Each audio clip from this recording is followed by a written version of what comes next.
Parallelograms है, इसके diagonal अरे इक्वल हो तो क्या ये रेक्टेंगल फॉर्म करता है? तो एक रफली फिगर ड्रॉ कर लेते हैं।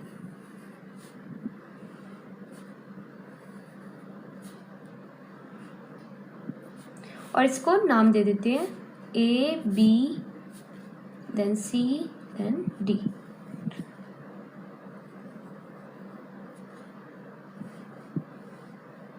और ये होगा इसके डायगोनल्स, एक तो हो गया ए सी और एक बी डी। तो हम यहाँ पे क्वेश्चन स्टार्ट करते हैं। सबसे पहले लिखते हैं गिवन। गिवन में हम लिखेंगे जो हमें क्वेश्चन में दे रखा है, A B C D is a parallelogram. मैं यहाँ पे शॉर्ट में लिख रही हूँ, आप पूरा लिखेंगे। अब जो इसके डायगोनल्स है वो कौन से हैं? ए सी और B D. A C equal to B D. Next है लिखेंगे टू प्रूव में, जो हमें प्रूव करना है। हमें प्रूव करना है क्वेश्चन में that it is a rectangle. आप यहाँ पे शो भी लिख सकते हैं, टू प्रूव भी लिख सकते हैं। A B C D is a rectangle. तो दो ट्राइंगल्स हम ले लेते हैं, ट्राइंगल के थ्रू इनको कॉन्ग्रुएंट करते हैं। सबसे पहले हम ले लेते हैं ए बी डी, ये वाला ट्राइंगल ले लेते हैं, ए बी और ये डी।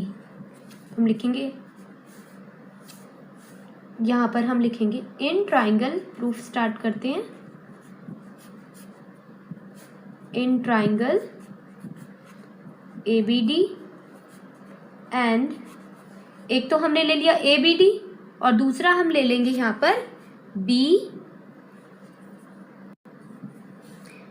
ए और सी। बी ए सी हमारा हो गया ट्राइंगल बी ए सी। एक ये वाला ट्राइंगल हो गया और एक ये वाला ट्राइंगल, दैट मीन्स ये वाला। तो यहाँ पे हम देखते हैं कॉन्ग्रुएंट करने के लिए हमें तीन चीज़ें चाहिए होती हैं। अब लेते हैं पहले वाले ट्राइंगल में, हम देखते हैं A B D, that means ये वाला जो हमारी ये वाली लाइन आ रही है, और बी ए सी में दोनों ट्राइंगल्स में ये वाली लाइन कॉमन है, तो इसे लिखेंगे ए बी इक्वल टू में ए बी। और रीजन में हमें कुछ ना कुछ देना होता है, तो यहाँ पे लिखेंगे रीजन में कॉमन।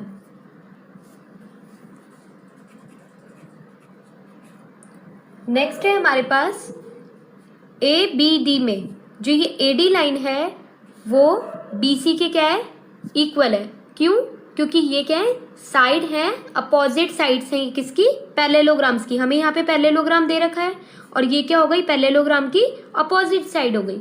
तो हम लिखेंगे ए डी इक्वल टू में बी सी और रीजन में देंगे opposite sides are equal in parallelogram. Next हमारे पास आ गया ए बी ले लिया, ए डी ले लिया। अब लेते हैं diagonals, that means B C और ए सी। ऐसा हमारे पास यहाँ पे गिवन है कि बी डी किसके बराबर है? ए सी के। तो हम लिख सकते हैं बी डी इक्वल टू में ए सी और रीजन में दे देंगे गिवन।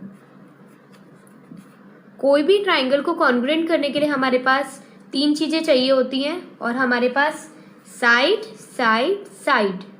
तो हमारा कौन सा कॉन्ग्रुएंस रूल लग जाएगा?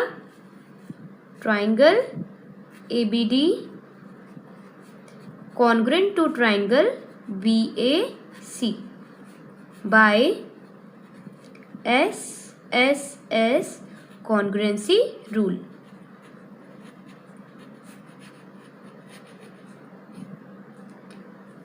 अब कॉन्ग्रुएंस हो चुका है, तो कॉन्ग्रुएंस के बाद हम क्या करेंगे? हम एंगल ए और बी को क्या करेंगे? इन दोनों को इक्वल कर लेंगे। तो angle A congruent to angle B. क्यों? क्योंकि एक बार जब ट्राइंगल कॉन्ग्रुएंट हो गया तो उसके कॉरेस्पॉन्डिंग पार्ट्स भी क्या होंगे? Equal. Angle A equal to में एंगल बी। तो लिखेंगे by C P C T. बाइसिपिसिटी ये दोनों हमारे क्या हो गए, इक्वल हो गए। और पैरेललोग्राम है तो ये हमारे कौन से हुए, एडजेसेंट एंगल्स हैं। यहाँ पर हमारे एंगल ए और एंगल बी, इन दोनों का सम, एडजेसेंट एंगल्स जो होती हैं उनका सम कितना होता है, 180। तो हम यहाँ पे लिखेंगे angle A plus angle B equal to में 180। और यहाँ पे गिवन में दे देंगे एडजेसेंट एंगल्स ऑफ पैरेललोग्राम। जब a प्लस बी 180 है और एंगल a इक्वल टू में एंगल b के है तो हम a की जगह पे b भी लिख सकते हैं और b की जगह पे a भी लिख सकते हैं। दोनों में से किसी को भी किसी भी एंगल में चेंज कर सकते हैं। एंगल b की जगह हम एंगल a लिख सकते हैं तो मैं लिखूंगी एंगल a 180। एंगल a और एंगल a कितना हो जाएगा, 2, तो हम लिखेंगे 180 एंगल a इक्वल टू में 180। और यही हमारे पास मल्टीप्लाई में ये आ जाएगा डिवाइड में, 2 9 18 और 0 का 0। एंगल a की वैल्यू हमारे पास आ गई 90 डिग्री। जब 90 ये हो गया हमारा तो एक बार देखते हैं, 90 हो गया एंगल a और b। तो 90 और 90 किस में होते हैं, रेक्टेंगल के जो एंगल्स होते हैं वो क्या होते हैं, 90 डिग्री का फॉर्म करते हैं। तो हम लिख सकते हैं सो ABCD इज ए रेक्टेंगल। और हमें यही क्वेश्चन में प्रूव करना था, तो यही हमारा हो गया आंसर।